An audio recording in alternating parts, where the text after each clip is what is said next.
Lecture 4. Okay, the topic of today's lecture is there anybody out there?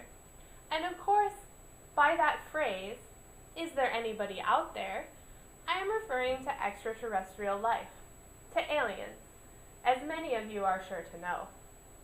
There was a conference in 1948, at which time an Italian physicist, Enrico Fermi, when discussing the possibilities of extraterrestrial life, suddenly blurted out, well, where are they? Meaning, where are the aliens? Where are the extraterrestrials? Now, by extraterrestrial, I mean extra, beyond, and terrestrial, Earth. So beings beyond Earth. And Fermi's question of where are the aliens has come to be known as Fermi's paradox. In other words, if there is extraterrestrial life in the universe, why haven't we found it yet? Aliens should have in fact visited us by now if they are in fact out there. Now, some people will think that the pyramids in Egypt were built by aliens, but most real scientists don't think we've been visited yet. So, the question we need to ask to think through Fermi's paradox of where are the aliens is approximately how many extraterrestrials civilizations might there be, which would be people who might be able to visit us. How many aliens might there be in the galaxy? And there's actually a man by the name of Dr. Francis Drake, who in 1961 came up with something called the Drake equation. He attempted to give a way of thinking about how many extraterrestrial civilizations there might be. So, to give you an abridged version, a simplified version of the equation. Now, an equation is just a mathematical sentence stating that two expressions are equal. So, for example, 5 equals 2 plus 3 is an equation. Or, Einstein's famous E equals mc squared is an equation.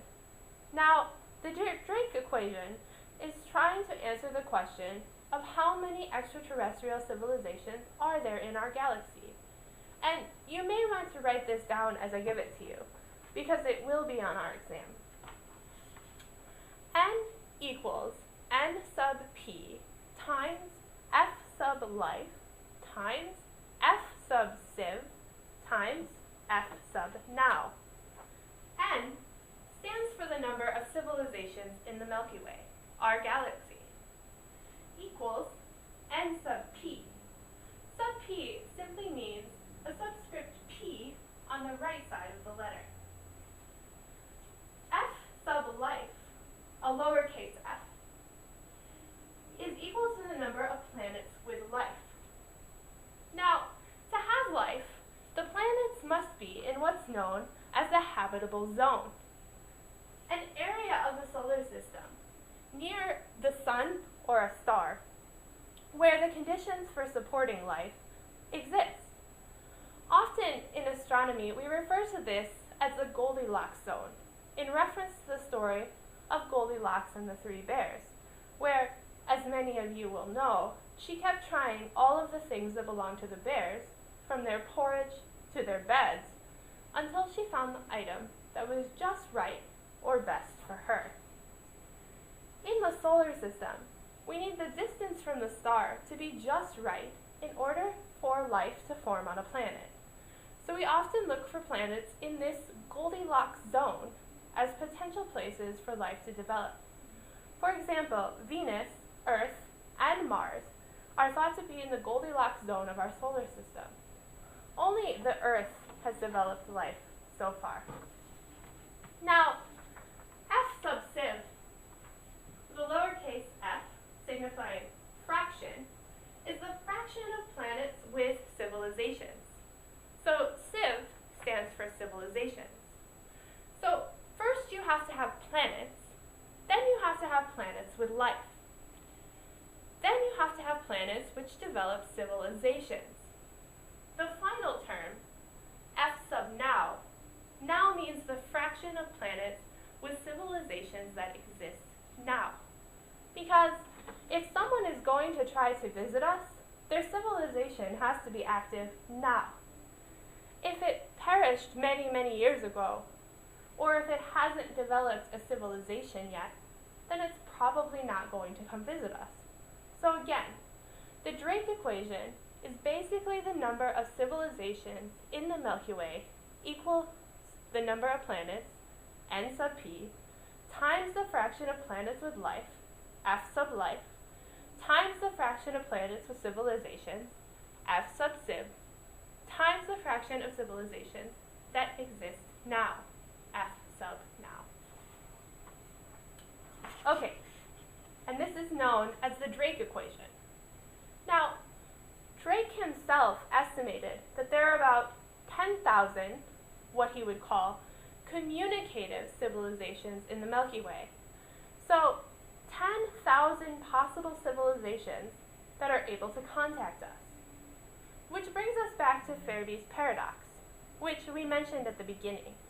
Well, where are the aliens? If there are 10,000 potential civilizations to contact us, where are they? There are three possible answers to Fermi's paradox. The first is just that the civilizations are not common. Maybe we're the first. The galaxy is about 10 billion years old, and Earth is about 5 billion years old, and yet the human civilization has only been around for a little while. In fact, we only really entered the space age 50 years ago. So maybe civilizations just aren't very common.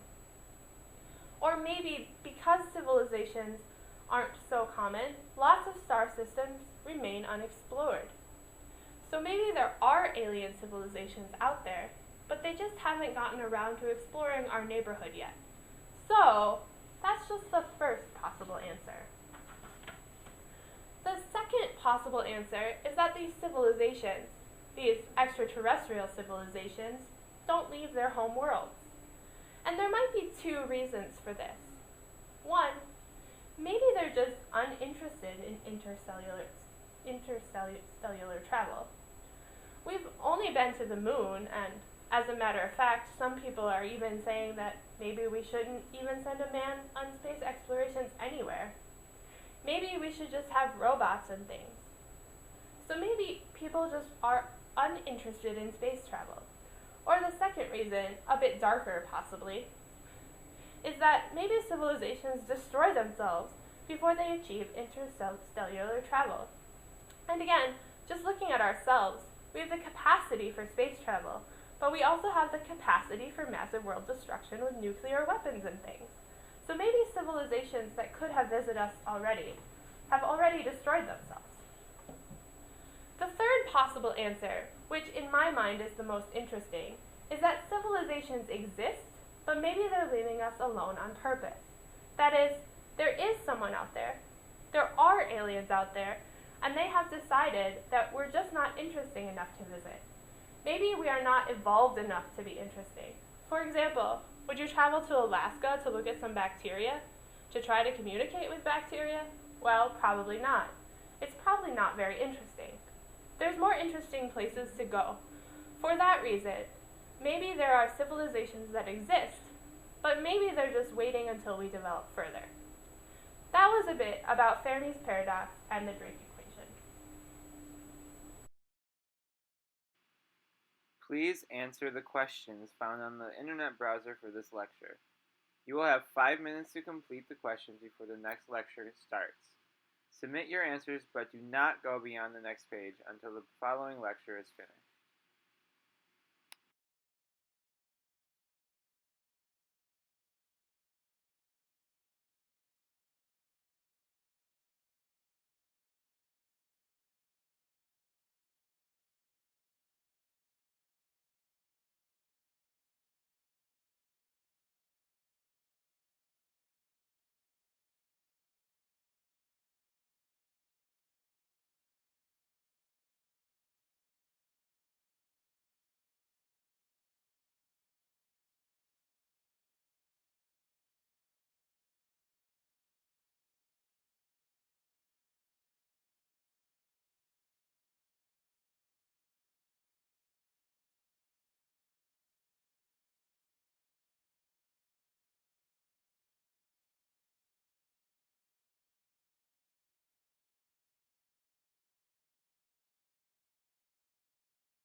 Lecture 5. Let's talk about the concept of choice and how it is deeply rooted in the culture that we grow up in. A while ago, I was doing research in Japan. While I knew that there would be cultural differences and misunderstandings, they constantly popped up in places where I least expected them. For instance, once, when at a restaurant, I wished to order a cup of green tea with sugar. The waiter politely refused, telling me that one does not put sugar in their tea. Upon further requesting the same thing, the manager was involved, this time telling me the restaurant had no sugar. Not being able to order my sweet tea, I decided to order coffee instead, which came with a packet of sugar. This incident was not due to misunderstanding, but to differences in our concepts of choice. Americans tend to have the perspective that a paying customer, upon making a reasonable request, should have that request met. One need only look at the mottos of Burger King, "Have it your way," or Starbucks, "Happiness is in your choices," to see this. The Japanese perspective was different, though. They wanted to protect me from my ignorance when I asked for something inappropriate according to their cultural standards. My point is that Americans seem to think that all humans have an innate and universal desire for choice. However, I would like to show you, by discussing 3 different assumptions, how this is not the case and doesn't even hold true within our own borders. Assumption number 1 states that if a choice affects you, then you should be the one to make it. In the US, the individual is the primary locus of choice. You have to be true to yourself, no matter what other people suggest. But do we benefit from this approach to choice? I did a study examining this question. 7 to 9-year-old Americans of European descent and Asian Americans were put into 2 groups. Group 1 was shown 6 piles of puzzles and were given the choice of which puzzle to do and which marker to use. Group 2 were told which puzzle they would do and which marker they would use. Anglo-Americans did 2.5 times better than Asian Americans when they were given the choice of which puzzle and which markers. In contrast, Asian American children performed best when someone chose for them. Immigrant children had a higher sense of community, and they preferred to let those they trusted and respected make the choice for them.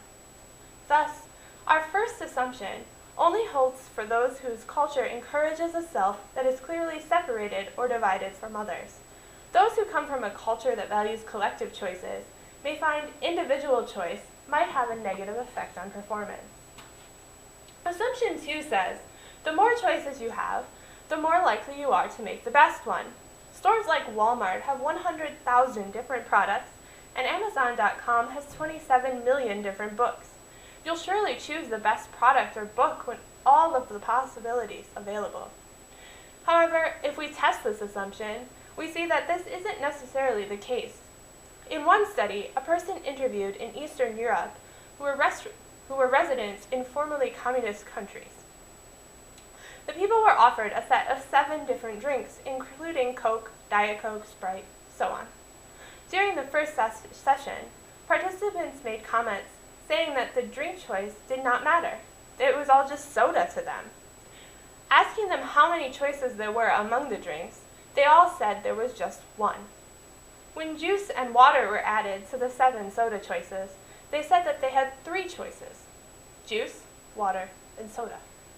Of course, this is not the case in the United States, where we often have a die-hard devotion to a particular flavor or brand of soda. Modern Americans are exposed to more choices and more ads with options than anyone else in the world. Choice is not only about what the product is for us, but also about who we are. Add this to the assumption that more choices are better, and you have a group of people who believe that every little difference matters. So every little choice matters. However, Eastern Europeans were suddenly flooded with choices. When asked what words or images they thought about when thinking about choice, one individual said he associated choice with fear, since he was used to having no choice. There was too much there in the new market, and many were finding them artificial. You can see that in reality, many choices between things are not that different, and that the value of choice depends on our abilities to perceive these differences. Though all humans share a basic desire for choice, we do not see it in the same way. When one has not been trained to see these differences, the presence of so many choices can be frustrating and confusing. Instead of guaranteeing that we make the best choice, we become overwhelmed by choice and sometimes even fear it. This can even happen with Americans, who have been found to make poorer choices and decisions when given 10 or more options. This leads to the third and final assumption. You must never say no to choice. This is another problematic assumption. To examine this, let's compare people in the US and people in France. In the US, let's say we have a couple, Susan and Daniel, who are about to have their first baby. One night, when Susan is 7 months pregnant, she has to have an emergency C-section. The baby suffered a loss of oxygen and was unable to breathe on her own. The doctors gave the couple a choice. They could remove the baby from life support, which could cause her to die in a matter of hours, or they could keep her on life support and she could live without being able to walk or talk. In a study of American and French parents, all parents had suffered this tragedy, and in all cases, life support was removed and the baby died. There was a big difference in both places, though. In France, the doctors decided if the baby was taken off life support. But in America, the choice rested with the parents. It was found that this decision had an effect on parents' abilities to cope with their loss. Americans expressed more negative feelings than French parents did. French parents were likely to say things like, "Noah was here for so little time, but he taught us so much." American parents, on the other hand, were likely to ask, "What if?" Some parents even felt that they played a role in an execution. But when American parents were asked if they would rather the doctor made the choice, they all said no, even though the choice made them feel guilty, angry, and depressed. The parents could simply not think about giving up their choice because it would go against everything they had learned. The story of the American dream is a story of limitless choice. Freedom, happiness, success, they are all based on choice, and therefore a large number of choices are necessary. However, when we take a closer look, as we have seen, the story starts to show holes. And you see that it can be told in different ways based on the culture we belong to. No single narrative serves the needs of everyone, everywhere, and it can be seen that Americans could benefit from taking new perspectives and putting them into their own narrative. Robert Frost once said, "It is poetry that is lost in translation," suggesting that what is beautiful and moving cannot be communicated in different languages. However, Joseph Brodsky said, "It is poetry that is gained in translation," suggesting that translation can be a creative and transformative act. When it comes to choice, we gain a lot from engaging and translating other narratives, so that we can open ourselves to a wider understanding of what choices can do. Doing so will help us to more fully see choice in all its complexity and beauty. Please answer the questions found on the internet browser for this lecture. You will have 5 minutes to complete the questions before the next lecture starts. Submit your answers, but do not go beyond the next page until the following lecture is finished.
Lecture 6.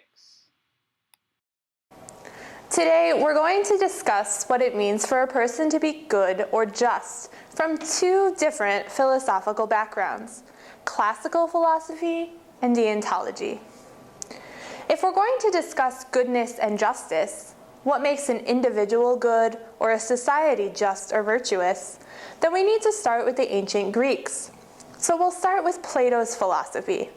Now, some of you may have studied Plato's philosophy in some other course, so this might be easy. Okay, at the risk of boring you, let me give you an overview of Plato's ethical theory. Plato says that the soul has, and by soul, he simply means that which animates the body, gives it life. Anyway, he says the soul has three separate parts, called faculties, which I'll come back to. He believed that goodness in an individual was found when these three parts of the soul work together, when they weren't in conflict, but existed in harmony. A good or just person will have a soul where the three faculties work well together.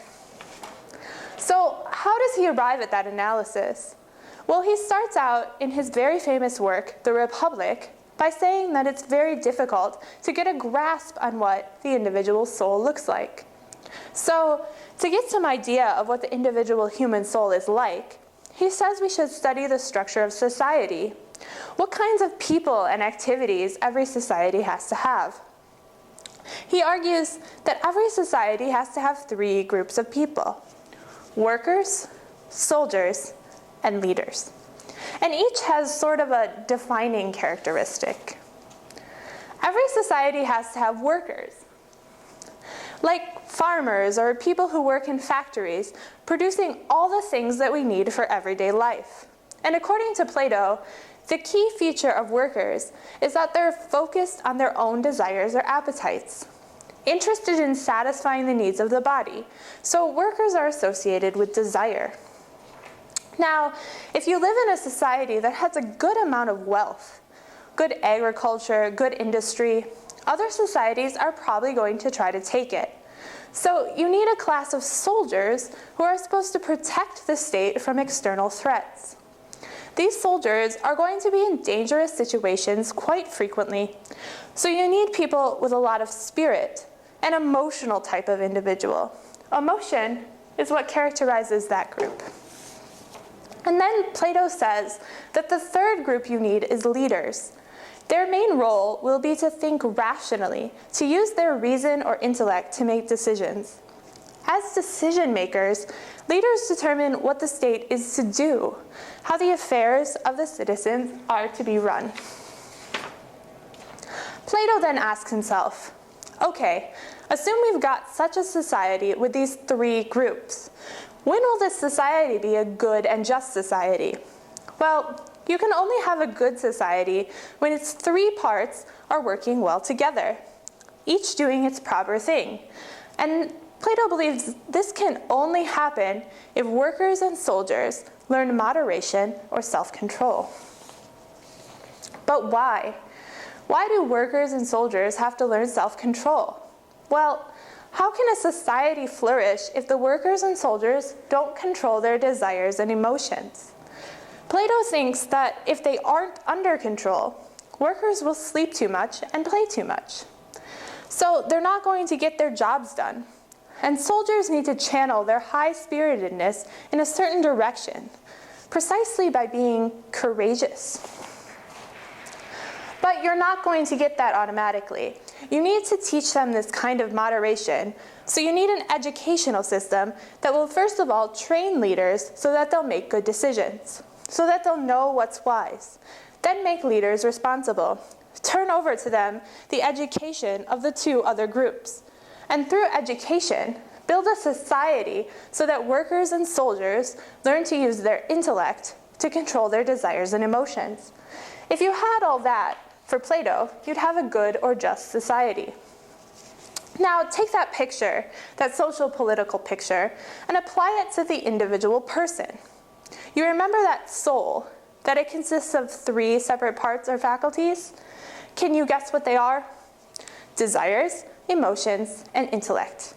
the characteristics associated with the three main groups of society. And can you guess how Plato defines a good or just person? Well, it's parallel to how he characterizes a good or just society.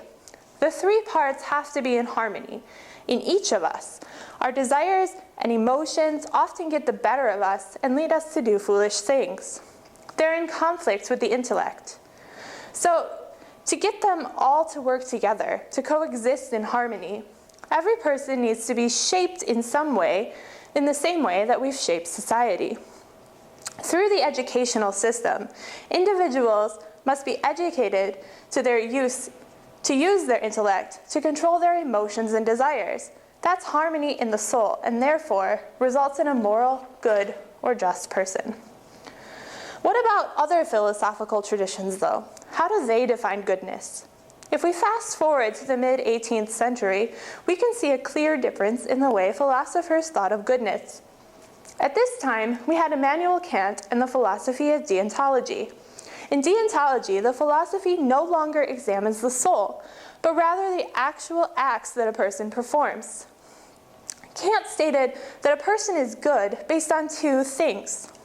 First, they act in a certain way out of duty, and second, the act that they perform is good on its own. What does this all mean? Let's start by examining his first point. Kant believes that a person is good if he acts out of duty. What does this mean? What is meant by duty exactly? Well, in Kant's terms, acting out of duty refers to acting out of respect for a moral law. This moral law has several characteristics. First, it's universal. Everyone has the option of acting in this way, even though not everybody will act in this way. It upholds human dignity. In this sense, the moral law ensures that people are not being used by others as a means for an end. Or, to put it more simply, the person taking an action is not simply using other people as a way to get what he wants so he can later throw them away like trash. Finally, the third characteristic, reciprocity. For this, an action should be seen as fair from all different perspectives. Therefore, if a person is following the moral law, their actions should have these three characteristics in them. If this is the case, they are acting out of duty. But acting out of duty is only half of the picture that contributes to a good person. Kant's second requirement for ensuring that a person is good is their acts to be good on their own. Something is considered good on its own when we can add it to a situation and it will not make it ethically worse. Now, you might have some idea of what might be good on its own. When asked to think of good things, many people will think of intelligence or persistence or even pleasure. However, Kant believed that such things are actually not good in themselves. For instance, while intelligence can be good and lead to positive acts, such as positive scientific discoveries, it can also produce negative results. We've all seen movies where an intelligent man or woman played a villain, and we've seen intelligence produce things such as nuclear weapons. Therefore, Kant stated that the only thing in the world that is truly good is goodwill. Or to put it in other words, the good intentions behind an act regardless of the consequences, since we can't control the consequences of our actions. Therefore, while Plato believed that goodness is based on the harmony of different parts of the soul, Kant believes that goodness is essentially based on the intentions behind individuals' actions and their relations to duty. Both of these philosophical traditions emphasize the importance of intellect and morality, where one must act out of rationality and in a way that upholds the moral law and look out for the good of others. They differ in one important characteristic. While Plato believes that goodness is a guarantee of happiness, Kant does not. Rather, he believed that goodness was necessary for deserving happiness. But we will talk about this more in our next class. Please answer the questions found on the internet browser for this lecture. You will have 5 minutes to complete the questions before the next lecture starts. Submit your answers, but do not go beyond the next page until the following lecture is finished.